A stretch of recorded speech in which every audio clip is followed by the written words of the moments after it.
নতুন করে 4টা নিয়মে পরিবর্তন এনেছে ফিফা। বিশ্ব ফুটবলের সর্বোচ্চ নিয়ন্ত্রক সংস্থা জানিয়েছে 2026 ফুটবল বিশ্বকাপে দেখা যাবে নতুন এই 4 নিয়ম।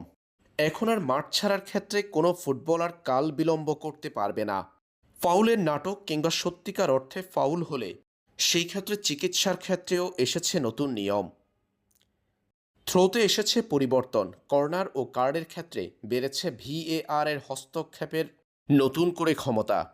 ফিফার পরিবর্তিত ও নতুন অনুমোদন দেওয়া 4 নিয়মের প্রথমটি হল, কোনো ফুটবলার যদি সাবস্টিটিউট ফুটবলার হিসেবে মাঠ ছাড়তে হয় সেই ক্ষেত্রে তাকে মাঠ থেকে বেরিয়ে যেতে হবে 10 সেকেন্ডের মধ্যে।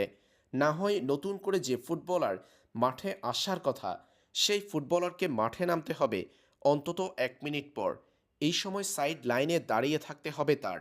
দ্বিতীয় নিয়মটি হল, থ্রোয়ের ক্ষেত্রে থ্রো করতে হবে অন্তত 5 সেকেন্ডের মধ্যে, না হয় থ্রো চলে যাবে অপোজিশনের কাছে, অর্থাৎ থ্রোটি দিয়ে দেওয়া হবে বিপক্ষ দলকে।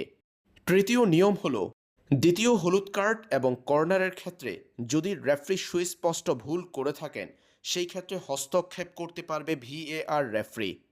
চতুর্থ নিয়ম হল, কোনো ফুটবলার যদি ফাউলের শিকার হন সেই ক্ষেত্রে চিকিৎসা নিতে মাঠের বাহিরে যেতে হবে তাকে, সাইডলাইনের বাহিরে গিয়েই চিকিৎসা নিতে হবে তার। এরপর মাঠে ফিরতে অপেক্ষা করতে হবে অন্তত 1 মিনিট। এই 4 নতুন নিয়ম দেখা যাবে 2026 ফুটবল বিশ্বকাপে।